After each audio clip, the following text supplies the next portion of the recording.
Já estamos de volta aqui no nosso canal Bela Roseli, trazendo aqui para vocês um texto pertinente da prova da professora Marcela, então fica ligadinho.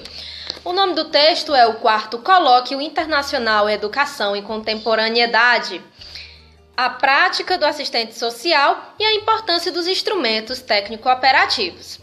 No bizu, no resumão de tudo, do que é que ele se trata, né? Ele vem abordar o assunto da reflexão sobre o exercício profissional do assistente social, a fim de questionar a eficácia dos instrumentos técnico-operativos. E agora, falar um pouquinho sobre esse texto. É pertinente ao exercício profissional a legitimação da questão da profissão, a luta pelos direitos e também, cada vez mais, debruçar-se na questão do conhecimento.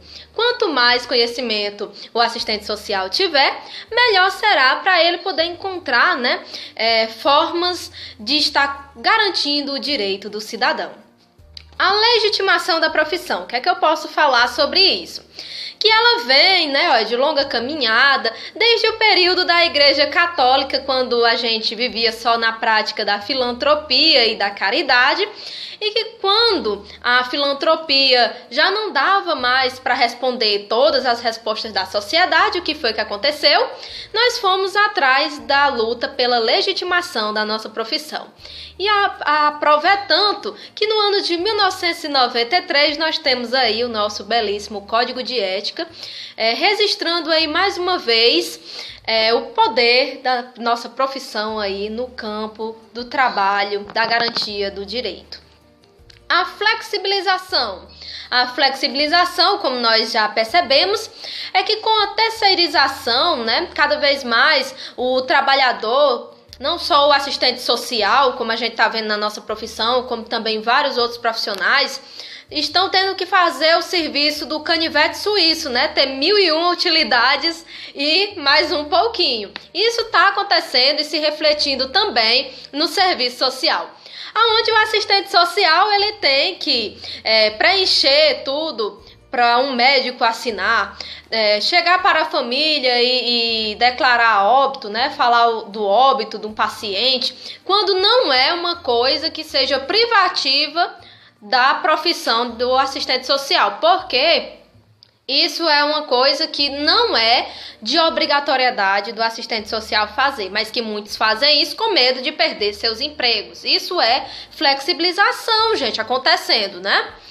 Instrumental é percebido como um conjunto articulado de instrumentos e técnicas, não podendo serem vistos isoladamente. É como a professora Marcela disse, uma coisa liga a outra. Então, a prática e a teoria têm que andar juntinhos. Você tem que saber como agir para você não ficar boiando, E você também tem que saber exatamente, na parte teórica, na parte dos conhecimentos, como é que você vai fazer tudo acontecer. E também a parte do instrumento. O que é que vem a ser esse instrumento? O instrumento é considerado algo objetivo, inerente ao assistente social. Vai ser justamente através disso que nós veremos a capacidade de mobilização e também de articulação da nossa profissão. Nós podemos também falar um pouco, que a gente encontra nesse texto, o quarto Colóquio Internacional, Educação e Contemporaneidade. Nós vemos também a questão da Igreja Católica, que antigamente, quando tinha-se as visitas, não era porque a Igreja Católica fosse boazinha, não, na verdade, era porque a Igreja Católica tinha-se esse pretexto de visita, mas também era para saber como era que andava a vida dos seus fiéis. Era uma forma de especular como é que andam as coisas, se a pessoa é realmente um fiel de fé ou não. E então, usava-se isso como uma desculpa para fazer as chamadas visitas domiciliares, que até hoje ainda existe na nossa profissão. Naquela época era tudo como se nós fôssemos médicos, porque tinha a questão do diagnóstico, da anamnese, da cártase, da empatia, que tudo era ligado a uma questão da de uma análise da família. Você chegava e era como se você fosse um médico, era como se você desse o diagnóstico, já tá dizendo o nome, né? Diagnóstico. Você vai diagnosticar qual é o problema daquela família que você tá indo visitar. Lógico que hoje em dia a gente não vai mais fazer isso propriamente dito como se fazia antigamente, né? Agora tem todo um parecer, todo um procedimento. E também era como se naquela época da Igreja Católica fosse muito voltado assim como se a gente fosse um paramédico, né? Vamos socorrer as famílias, né? E nos anos de 1960 começam as reivindicações sociais e também, por que não citar, a questão da ditadura militar.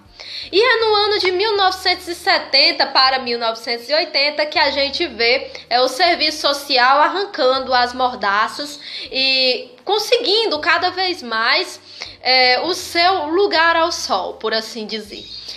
E quando chega o ano de 1993, o Código de Ética. Então vamos fazer aqui uma breve sinopse, um breve resumão da novela do serviço social.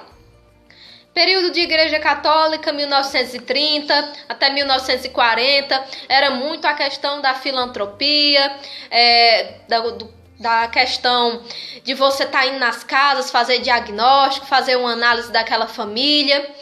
Depois, 1950 para 1960, nós temos muito caso, grupo, comunidade.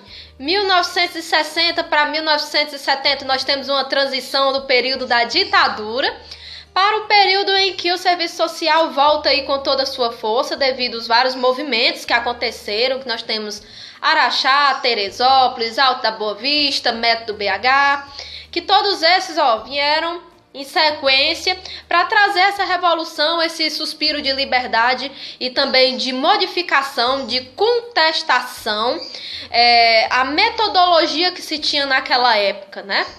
A questão do conservadorismo, você começar a se perguntar, será que ficar direto no conservadorismo não está prejudicando a nossa profissão, fazer as coisas sempre do mesmo jeito, não é verdade? E então, no ano de 1960 para 1970, essa reviravolta. Nos anos de 1980, começa-se a trazer conhecimento para o serviço social com os maravilhosos trabalhos acadêmicos através também do método BH. E, finalmente, 1993, quando surge a questão do Código de Ética do Assistente Social. E com isso, galera, fiz aqui o resumão, né, daqui do texto da professora Marcela. E vocês já sabem, querer é poder sim. E eu encontro vocês na próxima edição, falando agora da questão da Elianice. Toda a matéria da prova para a Elianice. E então, galera, fiquem conectadinhos. Grande beijo no coração e até a próxima edição.